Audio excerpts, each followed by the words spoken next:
जय हिंद साथियों। तो आज जो हम लोग करने वाले हैं, जो 16 अक्टूबर को आप आर्मी के क्लर्क एग्जाम में जो आया हुआ था, ये मैं आप उसका क्वेश्चन कराने वाला हूं। और जो क्वेश्चन मैं आप दिखाने वाला हूं, आप मान सकते हैं 99% जो क्वेश्चन है बिल्कुल जेन्यून है, जो आपके एग्जाम में आए हैं।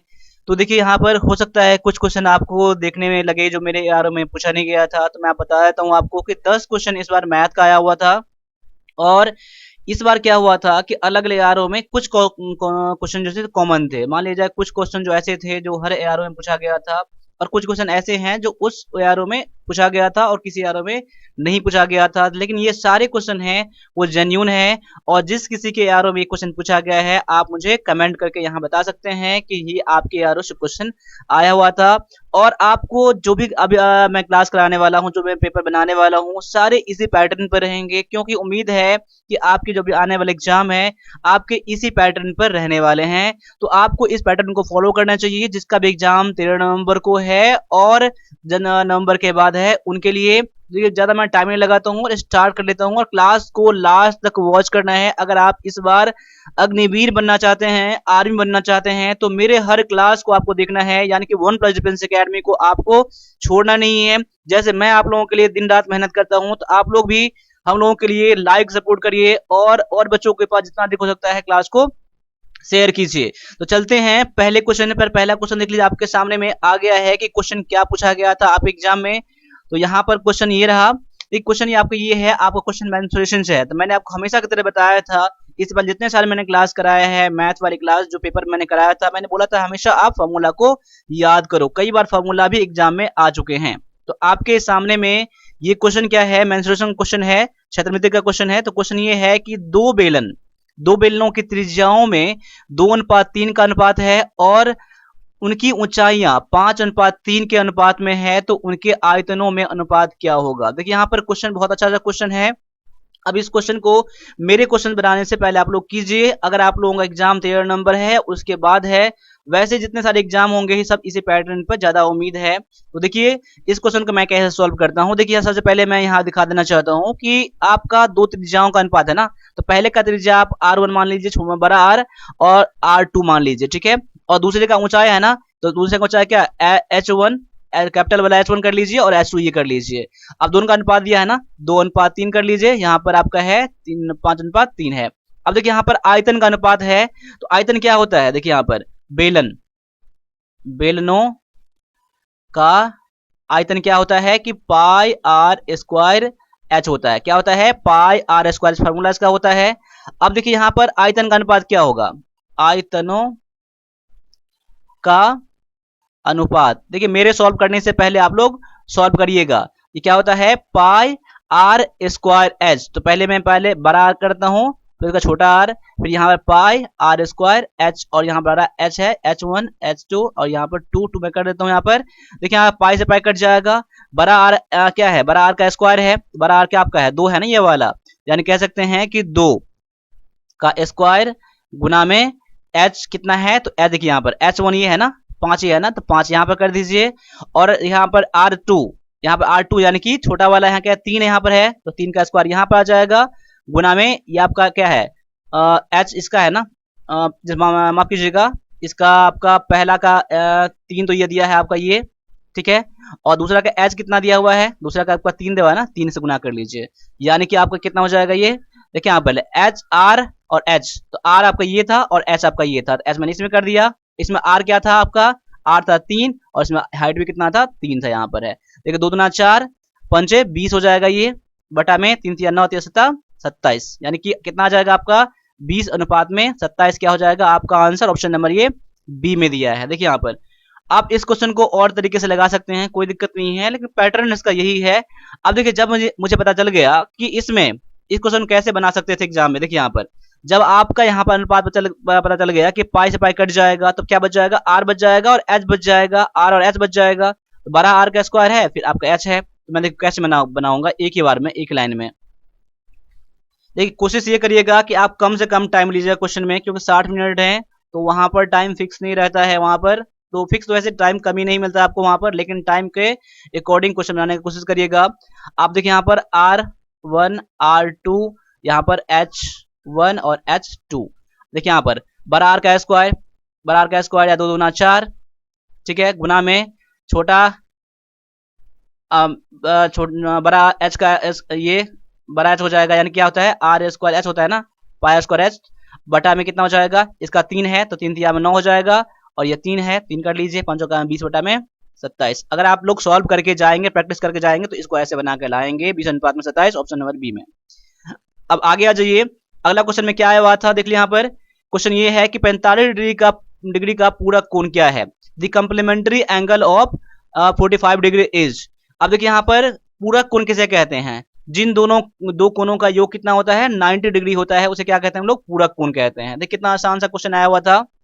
देखिए पूरक कोण, यानी एक कोण तो मुझे दे दिया 45, 45 में हम लोग क्या ऐड करेंगे, तो 45 में 45 ऐड करेंगे हम, डिग्री डिग्री 90 डिग्री हो जाएगा, यानी कह सकते हैं कि 45 डिग्री का पूरक कोण क्या हो जाएगा, तो 45 डिग्री ही हो जाएगा। अब एक चीज आपके इन्फॉर्मेशन के लिए मैं बता दूं, ये पूरक है, कभी कभी क्या आ जाएगा, समपूरक आ जाएगा, क्या हो जाएगा, समपूरक आ जाएगा। तो समपूरक में क्या होता है 180 डिग्री का होता है, याद कर लीजिएगा यहाँ पर। देखिए बहुत सारे बच्चे यहाँ पर कंफ्यूज कर जाते हैं। समपूरक में क्या होता है, सप्लीमेंट्री से कहते हैं, यानी कि समपूरक और कंप्लीमेंट्री जिसे कि क्या कहते हैं, पूरक कोण कहते हैं। पूरक कोण कितना होता है 90 डिग्री होता है, तो 90 में से आप लोग 45 का घटाएंगे, कितना हो जाएगा 45 डिग्री, जो कि आपका यहाँ पर आंसर दिया गया है। अगले क्वेश्चन को भी देख लीजिए यहाँ पर।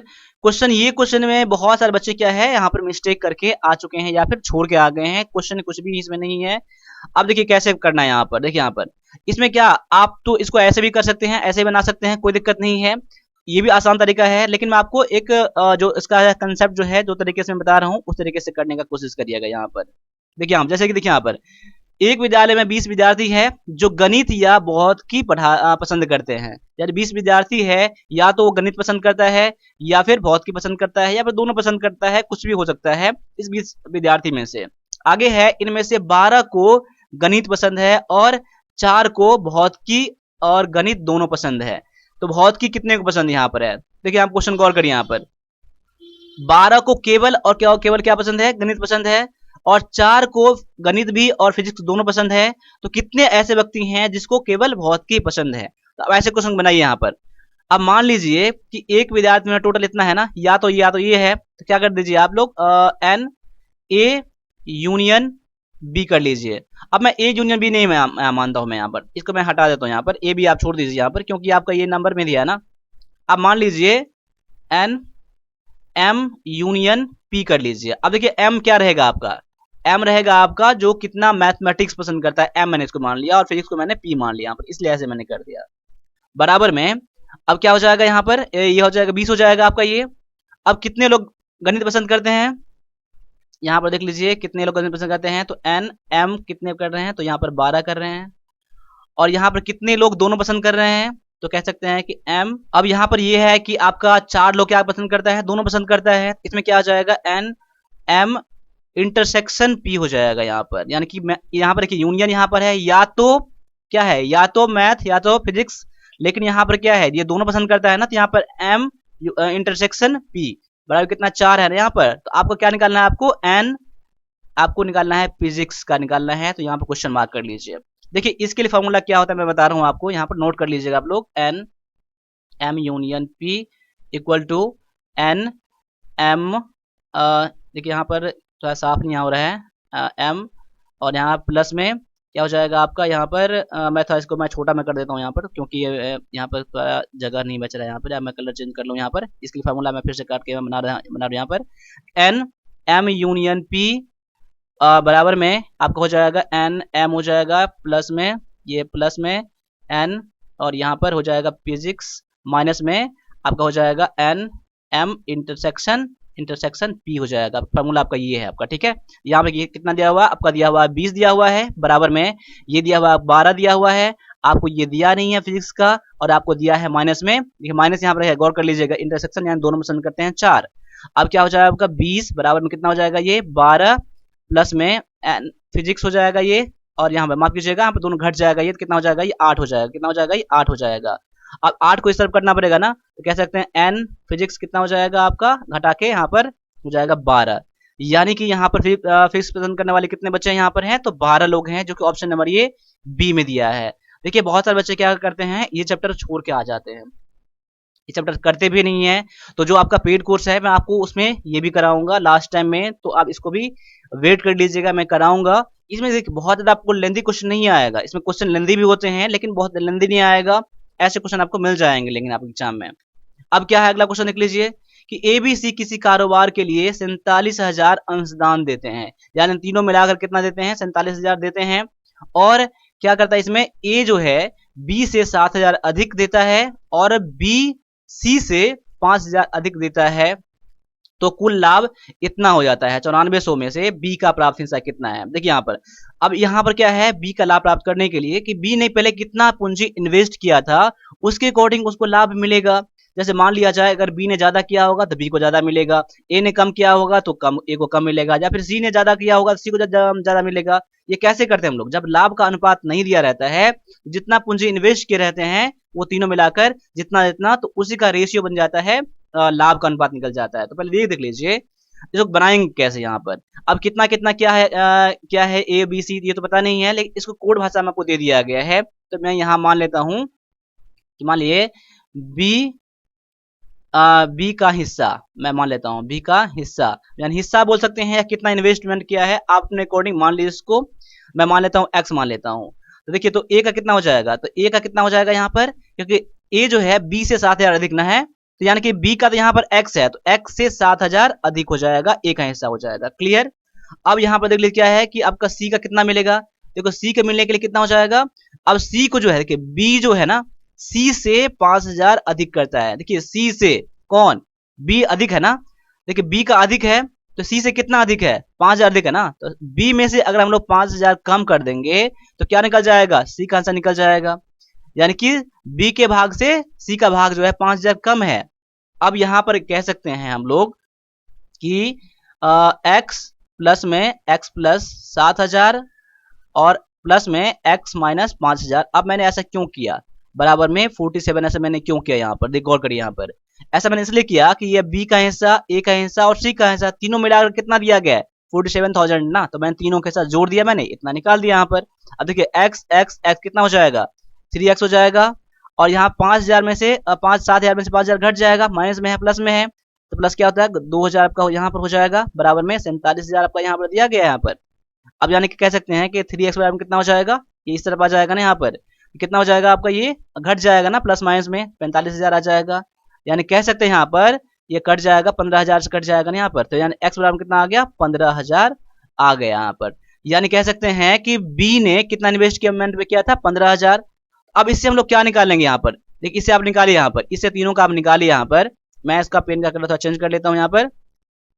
यानी बी का हो गया आपका 15,000 हो गया इन्वेस्टमेंट, ठीक है, और ए का कितना हो गया, यानी कि 15,000 और 7,000 कितना हो जाएगा, 22,000 हो जाएगा, इसका बी का हो जाएगा, ए का हो जाएगा। और 5,000 कम करता है कौन, सी बी से करता है ना, तो एक्स का वैल्यू 15,000 है, 15,000 में से 5,000 घटाएंगे कितना हो जाएगा, 10,000 हो जाएगा। यानी कह सकते हैं यहाँ पर कि लाभ का अनुपात कितना हो जाएगा, कह सकते हैं लाभ का अनुपात कितना हो जाएगा। देखिए मैं समझा रहा हूँ थोड़ा टाइम लग रहा है, लेकिन अपने अकॉर्डिंग बनाएंगे तो आपको टाइम ज्यादा लगेगा नहीं। यहाँ पर आपको कितना है, ए बी सी है ना, तो मैं मान लेता हूँ ए का कितना है 22,000 है। देखिए ए अनुपात बी अनुपात में सी, इसको लिखना जरूरी यहाँ पर है। देखिए 22,000 अनुपात में आपका 15,000 अनुपात में आपका क्या है 10,000 है आपका, यानी 30 कट जाएगा, आपका क्या बचाएगा आपका यहाँ पर 22 अनुपात में 15 अनुपात में 10 हो जाएगा आपका यहाँ पर, ठीक है। अब देखिए यहाँ पर ए बी सी का निकल गया, अब बोल रहा है बी का हिस्सा कितना है, तो बी का हिस्सा कैसे निकालेंगे आप लोग, 9400 में से गुना कर दीजिए, इसमें बी का हिस्सा कितना है 15 है ना, ऊपर में 15 कर दीजिए, कितना में से 15 है, तो 22 15 37 और 47, यहाँ पर 47 कर दीजिए यहाँ पर, यानी कि 47 से कट जाएगा, दुना में कट जाएगा यहाँ पर 200, 15 दुना में 30, यानी कि 3,000 क्या निकल जाएगा आपका बी का हिस्सा निकल जाएगा, जो कि ऑप्शन नंबर ये बी में दिया गया है। देखिए क्वेश्चन बहुत ही आसान था, लेकिन क्वेश्चन कह सकते हैं कि कैलकुलेशन करने में तो लेंथी है, लेकिन देखिए अभी हमने इसको इतना माना है, आप मनी मनी मनी इसको मानिए, यहाँ पर डायरेक्टली यहाँ पर ऐड करिए। मेन पॉइंट आपका यहाँ पर इतना था, इतना करने के बाद आपका एक्स का वैल्यू निकल गया यहाँ पर आपका ये वाला। अब एक्स का वैल्यू निकल गया आपका, तो यहाँ पर तीनों का अनुपात निकाल लीजिए, इन्वेस्टमेंट का फिर लाभ का अनुपात निकल जाएगा, ये आपका है यहाँ पर आंसर। क्लियर है, तो ये इतना ज्यादा आपका लेंथी क्वेश्चन था आपका ये, लेकिन क्वेश्चन कह सकते हैं कि आसान क्वेश्चन है, और सेम का सेम क्वेश्चन आपके एग्जाम में ये चीज आ चुके हैं। अब आगे आ जाइए, अगला क्वेश्चन यहाँ पर जो दिया गया यहाँ पर कि ए और बी एक कार्य को 36 दिन में कर सकते हैं, बी और सी कार्य को 72 दिनों में कर सकते हैं, और ए और सी समान कार्य को 120 दिन में कर सकते हैं। ए बी सी साथ मिलकर कितने दिनों में समान कार्य को पूरा करेंगे। अब देखिए यहाँ पर इस क्वेश्चन में देखिए आप लोग, तो देखिए आपको क्वेश्चन बहुत ही आसान है, ये लेवल 1 का ही क्वेश्चन है, लेकिन इसमें क्या कर दिया ना आपका ए बी फिर दे दिया, फिर बी सी दे दिया, फिर सी ए दे दिया यहाँ पर। तो आपको ये निकालना होगा, आपको तब तीनों मिलकर कितना दिन में कर किया है आपको ये निकालना है इसमें आपको। देखिए इसमें क्वेश्चन में कुछ भी नहीं है। देखिए ये क्वेश्चन बहुत तरह के बच्चे जैसे होते हैं, जो कुछ जो बच्चे हैं जो एलसीएम करके निकालते हैं, एलसीएम तरीके से निकालते हैं, कोई फ्रैक्शन करके बट्टा वाला करके बनाते हैं। तो मैं आपको जो आसान तरीका है मैं बता रहा हूँ, जिसको जो अच्छा लगे वो करिएगा, और मेरे सॉल्व करने से पहले आप लोग सॉल्व करिएगा। देखिए इस टाइप के क्वेश्चन एग्जाम में 2 क्वेश्चन आए थे आपके। देखिए एक आरओ में आपका ये क्वेश्चन आया था, और एक आरओ में इस चैप्टर से सेम क्वेश्चन आपका जो है ना, सेम क्वेश्चन नहीं, यानी कि इसके अमाउंट अलग थे, उसके दूसरे आरओ में पूछा गया है। मैं आपको वो भी क्वेश्चन दिखाऊंगा उसमें क्वेश्चन क्या आया था। अब देखिए यहाँ पर क्या है कि ए और बी का अनुपात इतना है ना। देखिए ए और बी कितना 36 दिन में कर सकते हैं ना। तो देखिए यहाँ पर जब ए और बी 36 दिन में कर सकते हैं, उसका एक दिन का काम कितना होगा, 1/36 हो जाएगा, किसका, ए और बी का। मैं समझाने के लिए यहाँ पर कर रहा हूँ, मैं बना नहीं रहा हूँ अभी। अगर ये टोटल 36 दिन में कर सकते हैं तो उसका एक दिन काम कितना होगा, एक दिन का 1/36 हो जाएगा। और बी और सी इतना दिन में करता है तो इसका एक दिन का काम कितना होगा, 1/72 हो जाएगा। और ए और सी काम करता है अगर 120 दिन में, तो उसका एक दिन काम कितना हो जाएगा, 1/120 हो जाएगा। यहाँ पर क्लियर है यहाँ पर। अब देखिए यहाँ पर, अब मान लेता हूं यहाँ पर कि A B C, A plus में बी प्लस में सी। अब देखिए ऐसा मैंने क्यों किया यहाँ पर। देखिए पहले ए बी काम करता है, फिर बी सी काम करता है, फिर सी ए काम करता है। यहाँ पर देखिए यहाँ पर ए कितना बार आ गया, ए 2 बार आ गया, बी 2 बार आ गया, और सी 2 बार आ गया। तो कह सकते हैं यहाँ पर कि दो गुना काम हो जाएगा। यहाँ पर दो आदमी यहाँ पर बढ़ जाता है, यहाँ पर एक आदमी बढ़ जाता है, दो आदमी यहाँ पर होता है यहाँ पर, क्योंकि ए बी का दिया हुआ है, ये बी सी का दिया हुआ है, और सी ए का दिया हुआ है। यानी कह सकते हैं सभी को जोड़ेंगे हम लोग यहाँ पर, तो क्या ए 2 बार हो जाएगा ना, बी भी 2 बार हो जाएगा आपका, और सी भी 2 बार आपका हो जाएगा। इसलिए मैंने 2 इसमें कॉमन ले लिया मैंने। अब मैंने 1/36 मुझे करना है, 1/72 करना है, और 1/120 करना है यहाँ पर। देखिए अब तीनों का एलसीएम कितना हो जाएगा यहाँ पर। देखिए तीनों का जब मैं एलसीएम करूंगा यहाँ पर, तो देख लीजिए क्या हो रहा है आपका एलसीएम। यहाँ पर 12 या 36, यानी कह सकते हैं कि 360 आपका एलसीएम हो जाएगा आपका यहाँ पर। और देखिए यहाँ पर भाग लगाएंगे, कितना टाइम भाग लग जाएगा आपका ये, तो 10 बार में लग जाएगा ना, 10 हो जाएगा। और यहाँ पर 5 बार में कट जाता है ये, तो +5 हो जाएगा, 12 तिया, यानी कि ये 3 बार में कट जाएगा आपका। यानी कह सकते हैं कि 2 ए प्लस में बी प्लस में सी बराबर में 5 3 8 18 बटा में 360। अब देखिए ये आपके ये दोनों कट जाएगा आपका यहाँ पर, तो ये हो जाएगा 9 से काटूंगा तो 9 चौका 36, यानी कि ए प्लस में बी प्लस में सी बराबर में 1/40। 1/40 क्या निकलेगा, यानी कि टोटल वो 40 दिन में कर सकता है, उसका एक दिन काम निकलेगा 1/40, जो मैंने वही बताया था आपको यहाँ पर ना, कि उसका एक दिन काम अगर इतना है 1/36 है, तो पूरा काम वो 36 दिन में कर सकता है। यानी कह सकते हैं यहाँ पर कि वो एक दिन काम इसका इतना है, तो पूरा काम कितना दिन में करेगा, वो 40 डे में कर लेगा वो। क्लियर है, तो ऑप्शन नंबर ये बी में दिया गया है। अब देखिए अगला क्वेश्चन आपके सामने में यहाँ पर ये आ गया है कि एक त्रिभुज के एक शीर्ष से विपरीत भुजाओं पर खींचा गया रेखा क्या कहलाता है। देखिए यहाँ पर क्वेश्चन क्या है कि एक त्रिभुज के एक शीर्ष से विपरीत भुजा पर खींचा गया रेखा क्या कहलाता है। देखिए क्वेश्चन कुछ भी नहीं है, बहुत सारे बच्चे ऐसे हैं कि समझे ही नहीं क्वेश्चन को क्या कहना चाहता है यहाँ पर। देखिए यहाँ पर एक त्रिभुज मैं मान लेता हूँ यहाँ पर, अब क्या कर रहा है यहाँ पर, एक शीर्ष से ऐसे भुजा, ये भुजा खींच दिया गया है। देखिए यहाँ पर ये भुजा खींच दिया गया है, तो इस भुजा को क्या कहते हैं। देखिए इस भुजा को क्या कहते हैं, ऐसे खींचा गया ना एक त्रिभुज से, इस भुजा क्या है, ये भुजा जो कहलाता है आपका अल्टीट्यूड कहलाता है, यानी ऊंचाई कहलाता है। इसमें कुछ ऐसा चीज है ही नहीं, लेकिन बहुत से बच्चे क्वेश्चन ये छोड़ के आ गए हैं, क्योंकि उसे पता था ही नहीं ना। देखिए कुछ पता था ही नहीं इसके बारे में, क्या कह रहा है, ये शीर्ष से भुजा खींचा जा रहा है। ऐसे क्वेश्चन बच्चे देखते हैं ना तो डर जाते हैं ऐसे बच्चे, और बहुत सारे बच्चे ऐसे हैं जो क्वेश्चन देखे होंगे और 1 सेकंड में कर दिए होंगे, डायरेक्टली टिक लगा दिए होंगे। ठीक है, चलिए अब आगे आ जाइए। अब क्वेश्चन क्या गया था यहाँ पर, देखिए क्या है कि एक कक्षा में 10 छात्रों की औसत आयु 24 है। यदि शिक्षक की आयु शामिल कर ली जाए तो औसत आयु में 1 वर्ष की वृद्धि हो जाती है। तो शिक्षक की आयु कितना है। देखिए मैंने कई बार क्वेश्चन बता दिया आपको। देखिए अमाउंट वहां अलग था, लेकिन आपका क्वेश्चन आपका बिल्कुल सेम था यहाँ पर। अब देखिए क्वेश्चन क्या है, पहले के 10 छात्र था, और औसत कितना 24 था। अब एक शिक्षक बढ़ गया यहाँ पर ना, 11 कर लीजिए यहाँ पर, और एक औसत वृद्धि भी हो जाता है, यानी कि 24 से 25 हो गया। मैंने क्या बताया था, जब एक शिक्षक बढ़ता है ना, एक आदमी बढ़ता है ना, तो आपको उसको आपको ऐसे बनाना है। अब देखिए इस दोनों को जोड़ेंगे तो कितना आ जाएगा, ये 35 ही हो जाएगा। इस दोनों को जोड़ेंगे तभी कितना आ जाएगा, ये 35 आ जाएगा। यानी कह सकते हैं आपका कि 35 क्या है, शिक्षक की आयु है। तो ऑप्शन नंबर ये डी में दिया गया है ये। ठीक, कितना सेकंडों में क्वेश्चन बनने वाला क्वेश्चन आपका ये। अब आगे आ जाइए, ये क्वेश्चन आपका परम्यूटेशन कॉम्बिनेशन से क्वेश्चन है आपका। तो देखिए क्वेश्चन क्या है कि जब 10 व्यक्ति एक दूसरे से हाथ मिलाते हैं तो यह कितने संभव तरीकों से संभव है। क्या 10 व्यक्ति, देखिए अगर एक व्यक्ति कितने तरीके से लगाएगा, देखिए 2 तरीके से लगा सकता है यहाँ पर, क्योंकि देखिए यहाँ पर एक और एक 2 व्यक्ति हो जाता है ना। देखिए तो ये इसका डायरेक्टली फॉर्मूला आप लोग नोट कर लीजिए। पहले कितना था, 10 व्यक्ति था ना, 10 में से कितना, एक व्यक्ति में कितना 2 क्रियाएं होती है ना, 2 कर लीजिए, बस इतना हो गया। इसका डायरेक्टली फॉर्मूला ये है आपका, पहले कितना व्यक्ति था, कितना क्रियाएं हो रहा है आपका, यहाँ पर ऐसे कर देना है आपको। यहाँ पर डायरेक्टली आप सॉल्व कर दीजिए। इसको सॉल्व करने के लिए क्या होता है ना, पर 10 का यहाँ पर फैक्टोरियल कर दीजिए। यहाँ पर 10 का ये फैक्टोरियल है, ठीक है।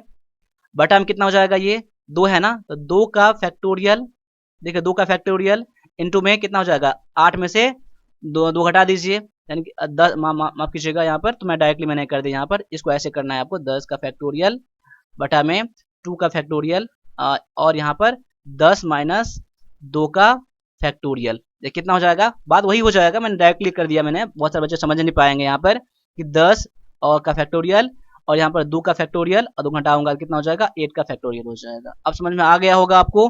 अब क्या करना है आपको, देख लीजिए यहाँ पर 10 का फैक्टोरियल क्या करना है, ऐसे इसका मतलब ये होता है कि 10 गुना में 9 गुना में 8 गुना में 7 गुना में 6, ऐसे करते करते 1 तक जाएंगे। लेकिन मैं इससे आगे नहीं करूंगा, मैं 8 का फैक्टोरियल मैं छोड़ देता हूँ यहाँ पर। ऐसा मैं क्यों कर रहा हूँ, अभी आपको समझ में आ जाएगा। अब 2 का फैक्टोरियल है ना, 2 गुना में 1 करना पड़ेगा, तो कह सकते हैं 2 गुना में 1 इंटू में 8 का फैक्टोरियल मैं छोड़ रहा हूँ। देखिए मैंने ऐसा क्यों कर दिया, क्योंकि ये तो मुझे लास्ट में कटना ही था ना, यहाँ पर 8 का फैक्टोरियल, इसके बाद 7 6 पूरा कटना ही था यहाँ पर। ये दोनों मैं काट दूंगा यहाँ पर, 2 से काट दूंगा, 2 पंचे 10, 9 पंचे 45, यानी कितने आपका संभव तरीके हो सकते हैं, तो 45 हो सकता है, जो ऑप्शन नंबर बी में है। तो कितना आसान सा क्वेश्चन है, क्वेश्चन में कुछ भी था ही नहीं, लेकिन आप लोग चैप्टर जब क्लियर करके नहीं जाएंगे ना, तो फिर आपको लगेगा क्वेश्चन कितना ज्यादा आ गया। देखिए मैंने कई बार मैंने क्वेश्चन जो बताए हैं यूट्यूब पर पेपर में, जब मैंने थोड़ा सा लेवल बना दिया तो इतना आसान से पूछता है, इतना आसान से पूछता है, तो आपने ये बताया। लेकिन थोड़ा सा मैंने डिफिकल्ट किया तो बताया। देखिए जो मैं लेवल करा रहा हूँ ना आपके पेपर में, आपका वही लेवल करके जाना है, ठीक है। इतना मैं कहता हूँ, क्योंकि मैं स्पेशल मैं आर्मी क्लर्क के लिए करा रहा हूँ, आपको ये पता होगा। तो आपको जो मैं करा रहा हूँ करिए, और कहीं भी क्लास करेंगे उससे बढ़िया क्लासेस आपको यहाँ पर मिल जाएगा। अगर आप मेरे जितने सारे क्लासेस हैं ना उसको ज्वाइन करते हैं, आप मटेरियल लेके पढ़ते हैं, तो आप सक्सेस जरूर करेंगे, इतना मुझे अपना पर विश्वास है। लेकिन मेहनत आपको भी करना होगा। तो जितना सारा मेरा पेड कोर्स है, मैं 1 मिनट के लिए मैं रोक रहा हूँ, फिर आप ये मत लगेगा कि मैं बीच में से आपको ये कर रहा हूँ अभी। देखिए जितना, अगर मेरा जो पेड कोर्स है अभी, जिसका एग्जाम 13 नवंबर को है, उसके लिए क्या है, इंग्लिश का जो फी है वो 999 है, लेकिन उसके लिए अब आधा फी लग जाएगा, जिसका एग्जाम 13 नवंबर को है, बस उनके लिए। लेकिन जो इसका एग्जाम 13 नवंबर के बाद है, उसमें आपको 10% का उसका डिस्काउंट हो जाएगा। तो आप मुझे कांटेक्ट कर सकते हैं दोनों नंबर पर, ठीक है। तो आप इंग्लिश क्लास और मैथ क्लास ज्वाइन कर लीजिए, आपके लिए कह सकता हूँ कि बहुत ज़्यादा बेनिफिशियल रहेगा ये चीज़। और भी जो हमारा ई बुक है कंप्यूटर के लिए है, तो 50 रुपये का ई बुक है, वो ले लीजिए और पढ़िए, आपके क्वेश्चन बन जाएंगे सारे कंप्यूटर के, ठीक है। अब आगे आ जाइए, अगला क्वेश्चन आपका दिया गया है कि यदि 450 रुपये की राशि 3 साल में 504 रुपये हो जाती है तो ब्याज की दर कितना है। अब क्वेश्चन गौर कर, यहाँ पर दर पूछ रहा है, यानी रेट पूछ रहा है आपका। यहाँ पर देखिए 450 रुपया, देखिए यहाँ पर कह सकते हैं पी, यानी कि प्रिंसिपल कितना है, मूलधन कितना है, 450 है, और आपका इसमें अमाउंट दिया गया है, यानी कि मूलधन दिया गया आपका 504। अब देखिए मूलधन क्या होता है, इसमें कि ब्याज और मूलधन दोनों शामिल रहता है। देखिए तो इतना रुपया इतना हो जाता है ना, यानी इसमें मूलधन भी शामिल है और आपका ब्याज भी शामिल यहाँ पर है। तो अब देखिए यहाँ पर आपको टाइम भी दिया, आपको कितना, तो 3 ईयर दिया गया आपका, ठीक है। यानी कह सकते हैं इसका एसआई, यानी सिंपल इंटरेस्ट कह सकते हैं इसका, कि 504 माइनस में 450 करना पड़ेगा, मूलधन घटे मूलधन करना पड़ता है ये चीज। यानी कह सकते हैं कि 54 रुपया से क्या निकल जाएगा, इसका एसआई निकल गया। अब रेट का फॉर्मूला क्या होता है, इसका एसआई इंटू में 100 अपॉन में प्रिंसिपल इंटू में टाइम होता है। अब देखिए यहाँ पर एसआई दिया गया है 54 निकल गया मेरा, 54 गुना में 100 बटा में कितना हो जाएगा, ये प्रिंसिपल दिया गया है 450 गुना में टाइम दिया गया है 3। अब देखिए 0 से 0 कट जाएगा और कितना है 9 5 45 9 6 54 और 5 दुना में 10 और ये कट जाएगा 3 दुना में 6, यानी कह सकते हैं कि 2 दुना में 4% क्या निकल जाता है आपका, यहाँ पर आंसर निकल जाता है ऑप्शन नंबर ए में निकल जाता है। अब क्वेश्चन को जैसे सॉल्व करना है सॉल्व करिए, कोई दिक्कत नहीं है, ठीक है, लेकिन आपका आंसर 4% है और कितना आसान सा क्वेश्चन है आप वो देख लीजिए, ठीक है। ये क्वेश्चन थोड़ा मॉडरेट लेवल का भी आया है और मे भी चांसेस है कि आपके एग्जाम में और भी जो आने वाले हैं उसमें भी सेम का सेम क्वेश्चन ऐसे ही लेवल का मिल जाया करेगा, इस चैप्टर से मिल जाया करेगा। अब आपके सामने में क्वेश्चन ऐसा है कि एक क्वेश्चन जो आपका आया हुआ था ना वाटर टैंक से, यानी पानी वाले पानी टंकी से आया था। अब क्वेश्चन क्या है, देखिए यहाँ पर एग्जैक्ट मुझे पता चला नहीं है, लेकिन इतना मुझे पता चल गया है कि ये पानी की टंकी से आया हुआ था। पानी की टंकी वाटर टैंक वाला क्वेश्चन होता है ना, टाइम एंड वर्क के बेस पर होता है, वो आया था। साथ साथ में इक्वेशन भी आए थे यहाँ पर, 2 इक्वेशन वाला आया था, 2 सॉल्व करना था आपको यहाँ पर, तो ये भी आपको क्वेश्चन देखने के लिए मिल गया था, जिसको सॉल्व करना है गुना भाग करना है, वो भी क्वेश्चन आया हुआ था। अब अगला क्वेश्चन देख लीजिए आपका, ये क्वेश्चन आपका फिर से आपका आ गया था, मेंसुरेशन से क्वेश्चन आ गया था। देखिए मैं ये नहीं कह रहा हूँ यहाँ पर कि सारे एक ही आरओ में क्वेश्चन पूछा गया, ये क्वेश्चन है, देखिए अलग अलग आरओ में क्वेश्चन पूछा गया है, कुछ क्वेश्चन आपका कॉमन था, समान था और कुछ क्वेश्चन अलग थे, ठीक है, इसलिए आपके सामने भी इतना ज्यादा क्वेश्चन आपको मैं लेकर आ रहा हूँ। मैंने कोशिश किया है कि जितना बेस्ट हो और मैं सही से सही कंटेंट हो जो आपके एग्जाम में आए हैं मैं वो लेकर आपके सामने में आऊँ, ठीक है। अब देखिए क्वेश्चन नंबर 12 में क्या कह रहा है कि 14 सेंटीमीटर त्रिज्या वाले वृत्त के त्रिज्य खंड का क्षेत्रफल इतना दिया गया है, तो त्रिज्य खंड के चाप की लंबाई कितनी है। देखिए इस क्वेश्चन में जिसको फार्मूला याद होगा ना वो करके आ गए होंगे यहाँ पर। अब देखिए यहाँ पर इसका 2 फार्मूला इसमें लगा है, तो त्रिज्य खंड की चाप की लंबाई का फार्मूला क्या होता है पता है ना आपको, यहाँ पर लंबाई बराबर में क्या होता है थीटा अपॉन में 360 इंटू में 2 पाई आर फार्मूला होता है, और त्रिज्य खंड का क्षेत्रफल क्या होता है थीटा अपॉन में 360 गुना में पाई आर स्क्वायर फार्मूला होता है, ठीक है। ये दोनों फार्मूला आपको याद होगा ना तो क्वेश्चन करके आ गए होंगे। देखिए पहले आपको लंबाई निकालने के लिए पहले आपको क्या इसका पता होना चाहिए, आर तो मुझे पता है ही 2 पाई आर यहाँ पर ये, तो आर तो मुझे पता है ही, थीटा का वैल्यू पता नहीं है, तो इससे आप लोग थीटा का वैल्यू निकाल लीजिएगा। देखिए एरिया बराबर में क्या होता है, एरिया बराबर हमको दिया कितना दिया गया है 154 सेंटीमीटर दिया गया है, यानी कि त्रिज्य खंड का क्षेत्रफल हमको दिया गया है 154 मैंने यहाँ पर कर दिया, ठीक है। अब मैं यहाँ पर आर स्क्वायर में कर देता हूँ यहाँ पर, ठीक है। अब देखिए आप इसका फार्मूला क्या होता है थीटा अपॉन में 360 इंटू में पाई का वैल्यू कितना आता है पाई आर स्क्वायर बराबर में 154, यानी कह सकते हैं कि थीटा अपॉन में 360 गुना में 5/7 गुना में 14 गुना में 14 बराबर में 154 हमको दिया गया है। अब काट लीजिए, यहाँ पर कोई कटता है तो ऐसा काटेंगे यहाँ पर, तो कितना 7 गुना में 14 और यहाँ पर अब कोई कट रहा है यहाँ पर, तो 14 1 14 14 1 14 11 11 दुना में 22 2 से काट 2 दुना 4 90, यानी थीटा बराबर में कितना आ जाएगा आपका 90 निकल जाएगा। इसको सॉल्व करिएगा ना आप लोग तो आपका थीटा का वैल्यू 90 डिग्री निकल जाएगा। अब थीटा का वैल्यू निकल गया ना तो आप इसमें क्या कर लीजिए, इसमें आपका निकालना है, आपका लंबाई निकालना है, लेंथ निकालना है आपका चाप की लंबाई। देखिए माफ कीजिएगा यहाँ पर थोड़ा सा यहाँ पर ये हट गया यहाँ पर, तो आप कितना निकला था मुझे थीटा बराबर में कितना 90 डिग्री निकला था, ठीक है। इसके बाद मैं कर देता हूँ यहाँ पर, इसको थोड़ा देख लीजिएगा, मैंने इरेज कर दिया मिस्टेक से यहाँ पर, उसको देख लीजिएगा आप लोग।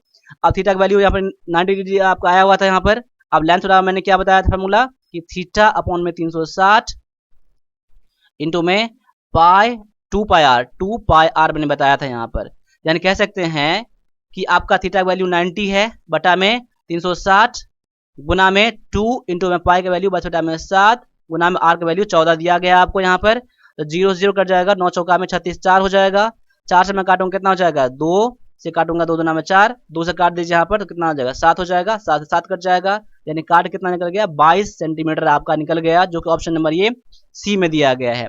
देखिए इसमें कुछ भी नहीं था, इसमें 2 फार्मूला था यहाँ पर, मैं फार्मूला मैं फिर से लिख दे रहा हूँ आपको यहाँ पर। यहाँ पर देखिए फार्मूला क्या है, देखिए त्रिज्य खंड के चाप की लंबाई का फार्मूला क्या होता है, एल बराबर क्या होता है थीटा अपॉन में 360 इंटू में 2 पाई आर होता है, और आपका त्रिज्य खंड का क्षेत्रफल कितना होता है तो थीटा अपॉन में कितना होता है 360 इंटू में पाई आर स्क्वायर का फार्मूला होता है, ठीक है। दोनों फार्मूला आप लोग याद कर लीजिएगा, ठीक है। अब आगे आ जाइए, एक व्यक्ति 90 किलोमीटर की गति से जाता है तो ज्ञात कीजिए कि वह 5 सेकंड में कितनी दूरी चलेगा। देखिए 5 सेकंड में कितना दूरी चलेगा, आपका आंसर दिया गया है मीटर में, पहले किलोमीटर को मीटर प्रति सेकंड में चेंज कर लीजिए यहाँ पर। देखिए 90 इंटू में 5/18, यानी किलोमीटर प्रति घंटा को आप लोग मीटर पर सेकंड में चेंज करने के लिए 5/18 से गुणा करेंगे तो मीटर पर सेकंड आपका यहाँ पर आ जाता है। यहाँ पर ठीक, 18×5 = 90, 5×5 = 25 मीटर पर सेकंड इसका आ जाएगा। आपका स्पीड कितना निकल गया, 25 मीटर पर सेकंड निकल गया, और टाइम कितना दिया आपको यहाँ पर, तो 5 सेकंड दिया गया आपको। ठीक है, यहाँ पर तो आपको यहाँ निकालना है, डिस्टेंस निकालना है। इसका फॉर्मूला क्या होता है, स्पीड इंटू में टाइम होता है ना, तो 25 गुना में 5 हो जाएगा, 25×5 = 125 आपका मीटर आ जाएगा।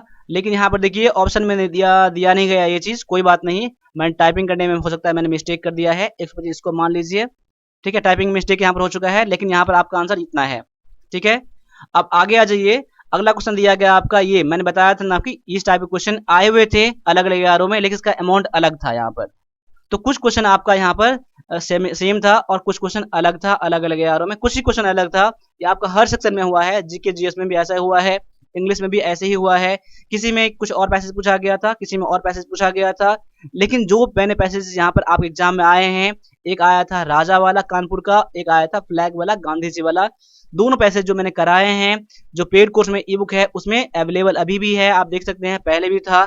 जो बच्चे ने कोर्स लिया है अच्छे से करके एग्जाम आए हैं, आर्टिकल मैच है, सैनोनिम मैच है, तो देखिए आपके जो एग्जाम आने वाले हैं ना 13 नवंबर को, तो अभी मैं बोल रहा हूँ अभी भी टाइम है, कम से कम 20 से 25 दिन का टाइम अभी है। आप अभी भी जो मेरा वीडियो कोर्स है ना उसको ले लीजिएगा तो खत्म हो जाएगा। मैंने उसमें उतना ही अभी कराया है जितना आपके एग्जाम में आने वाला है, उसको भी करके जाइएगा तो आपको ये एग्जाम क्रैक हो जाएगा, अच्छे नंबर से पास कर जाएंगे। जो हमारा इंग्लिश का वीडियो कोर्स है और मैथ का है, तो इंग्लिश और मैथ क्लास ले सकते हैं।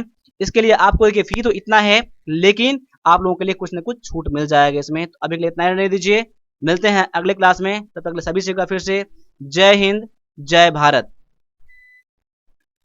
तो यहाँ पर देखिए लाइन यहाँ पर कट चुका था यहाँ पर, इसीलिए ऐसा हो गया यहाँ पर।